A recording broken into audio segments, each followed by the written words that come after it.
Hello guys, Trainer Stanley here again today. How you guys doing? I hope you guys are doing great. It's another day. Uh, Today I want to again have a little bit of chat with you guys. Let's keep rubbing mind, exchanging ideas. Today we're not talking diet.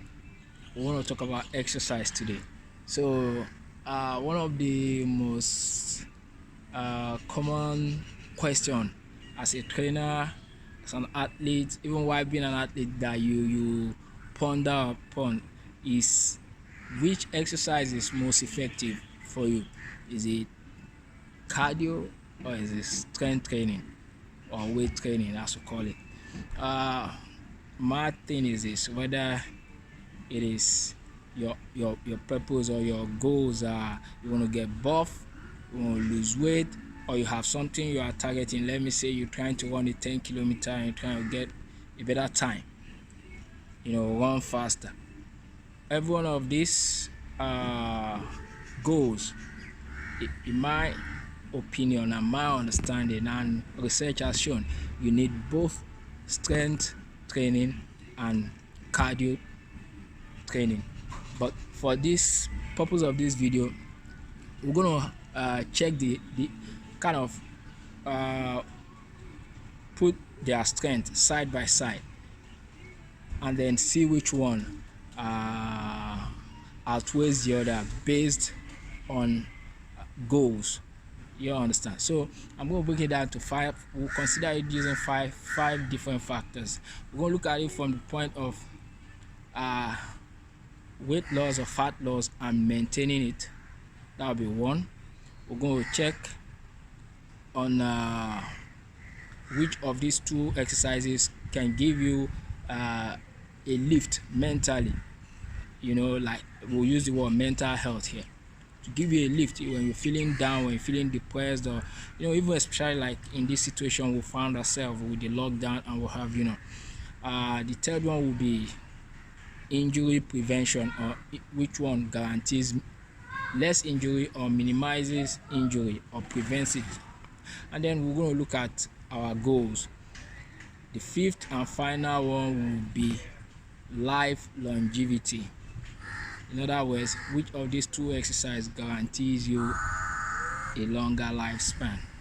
All right, let's get on it.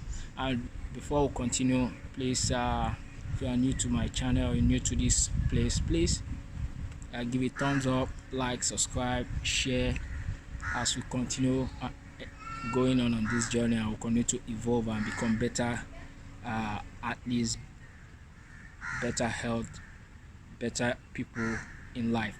Okay, so first one, let's start with the very first one. Which exercise will help you lose weight or fat loss and be able to maintain it? Recently research showed, for example, if you do a minute of cardio, you are probably going to lose any aerobic activity. You're going to lose probably between 10 and 12 calories a minute. But if you do weight training, you probably lose 8 to 10 calories. So I know ideally some of you out there will say, yeah, that means for me to lose weight or fat, to maintain a fat loss and maintain it, I should just do cardio. But I got words for you. Strength training is more effective, and I'll explain why. Research has shown that if you do a strength workout, say for example you do a strength workout and you're able to burn about, let me say, 300 calories in the course of that workout, okay, what happens is that once you are done with the workout, your body, your muscle needs recovery. So what your body is going to do is that your body is going to undergo a metabolic spike. By going through this metabolic spike, you are going to go through a process whereby for the next 1 hour plus, your body is going to burn an extra 25% of whatever number of calories you burnt in the course of your workout. You understand? So let's say you do a strength training workout and you burn 400 calories. You are still going to burn an extra 25% of that 400 calories you burn. That is one. And another factor that we're going to have an effect on this is the intensity of your workout. The more intense the workout, that means, let's say you are lifting heavier, your rest time is shorter, your sets are more. That means you're going to still burn a lot more. You might even have to keep burning throughout the course of the night, because most times your recovery takes a whole day or more. So think about it. At the end of the day, you burn more. Another research showed that for every 3 pounds of muscle you grow, you're going to burn 120 calories a day. For every 3 pounds of muscle you grow, let me repeat myself, for every 3 pounds of muscle you grow, you're going to burn 120 calories a day. So if you put the mass together, you probably, at the end of the year, you probably will burn about 10 pounds of fat loss. So when it comes to fat loss and maintaining it, as much as cardio is an important part of it, weight training is king. All right, so that's that. So let's go to the second thing. The second aspect we want to talk about is mental health. Sometimes we go through this moment where we are, our mood is bad, or we are stressed out, and we need clarity of the mind. Okay, in this aspect, if you do any kind of aerobic activity for between 15 and 20 minutes, okay, research has shown that in this short period of time there will be a shift in your mood, because your body,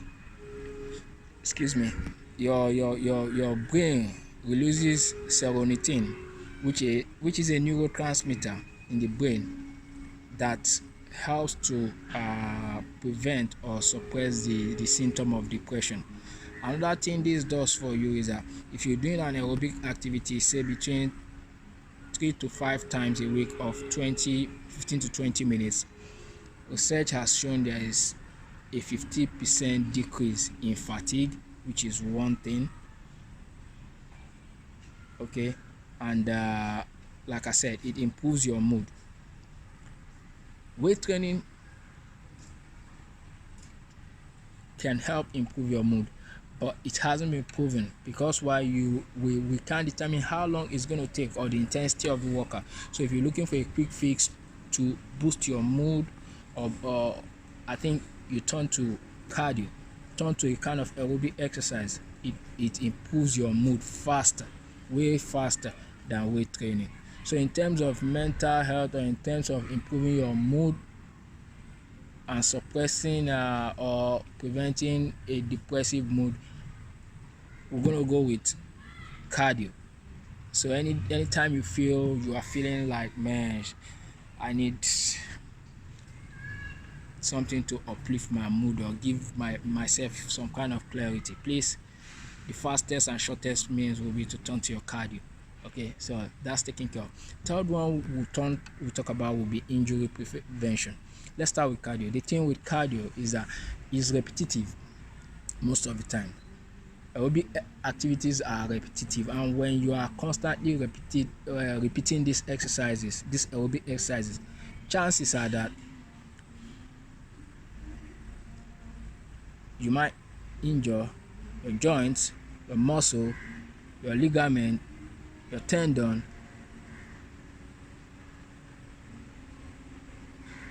Any of this is always, chances are that you will pick an injury, because you are constantly doing this aerobic exercise. It gets worse, especially if you are the kind that don't do strength training. So in other words, when it comes to injury prevention, you have to do strength training. strength training is a more viable option for injury prevention compared to cardio because of the repetitive nature of cardio exercises. Okay, so what you have to do is also when you do strength training, especially something like functional strength training, you train the muscle to contract in a fast way. By so doing, it leads to injury prevention or minimization of injury. So in terms of injuries prevention or minimization, strength training will trump cardio exercises. So that's three. Fourth one we'll talk about is goals. When it comes to goals, I'm talking about, some people come into the gym with setting goals in mind. Say, let's pick two exercises. Let's say the plan is I want to do 10 kilometers, but I want to beat my previous record. Remember, the first thing is this is an endurance exercise. So what do I need to do? I need to practice. I need to lace up my sneakers, my jogging shoes, and be out there repeating. So you have to repeatedly do these exercises for you to improve on your time. So in terms of this kind of goal, it is a cardio based project. So you gotta focus on your cardio, improving your cardio and your endurance. That is that. Now let's turn it around. If you're trying to develop speed, you want to run faster, you want to have this explosive speed, you need to turn to strength training for you to develop explosive speed. Because for you to have an explosive speed, that means you want to get faster. You need strong core and strong legs. So how do you develop that, or how do you build that? I think you're gonna turn to probably weight training. Let me say you do squats, you do deadlifts, you do lunges, you have to do plyometrics. That is key. It is the most important. You do plyometrics, then you develop explosiveness. So for me, in this case, depending on the goals, the two goals, you see, speed, endurance, they are different and you approach them differently. So when it comes to this, I'll say it's a draw. Finally, last but not the least, let's talk about longevity. Because as a trainer, I cater to the general population. So we are not particularly professional athletes, or we have a specific fixed field that we focus on. We focus mainly on health, life, longevity. So in terms of longevity, let's we'll check it out. We'll do two ways. Let's start with weight training. Research shown that if you do minimum of 2 days a week of strength training, it could prevent the buildup of intra-abdominal fats or visceral fat. These are the fats that build up around your organs and causes constriction to your blood vessels. So by doing two days a week of strength training, you can prevent the buildup of this kind of fats around your organ. Okay, now let's talk about cardio and longevity. In terms of cardio, the first thing we have to talk about this is you build by doing 3 days to 5 days a week of, say, between 15 and 20 and 30 minutes of aerobic activity, be it running, jogging, swimming. You develop a very strong heart. When you have a strong heart, it becomes very efficient in pumping blood per minute to every part of your body. That means it is more efficient in the circulation of oxygen to every part of your body. You understand? That is one. Secondly, cardio activities has been it's been established to be able to help you prevent a lot of diseases, a lot of uh, diseases that are actually ravaging the world right now. I'm talking about heart diseases, I'm talking about obesity, I'm talking about type 2 diabetes, I'm talking about high blood pressure, stroke, osteoporosis, and certain kinds of cancers. It prevents or minimizes their growth. So you doing cardio 3 to 5 times a week actually will elongate, it increase your lifespan because it prevents these diseases from you from developing these diseases. That's one. So in general term, when you talk about longevity and lifespan, cardio is important. It comes strength training. So at the end of the day, when you check balance these two kind of exercise to the general population, I will say you need both. The only thing is you need to focus more on which one is like which one focuses on your goal. If my goal, for example, is I'm trying to get bigger or become buff, then I'm going to prioritize strength training to cardio. Not that I won't do cardio, but I'm just going to prioritize strength training to cardio. And if my goal is, say, I want to do 10 kilometers or I want to go for a marathon, that means I'm going to focus more on my cardio exercises, but I'm going to create 2-3 days a week where I'm going to do strength training, just so I prevent myself from picking up injuries by strengthening my muscles, my joints, my ligament, my tendons. So at the end of the day, my verdict on this is, to the general population, we need both. We need both to enjoy the best life possible. So I'll leave it at that, and I'll say I hope this message makes sense to you. If you have any question or you have anything you want to ask me, please comment below. Again, like, subscribe, share, and let's keep going. As we evolve, I hope to bring you more information. Okay, God bless you guys. I'll see you again. Stay safe, and I'm out of here. Cheers.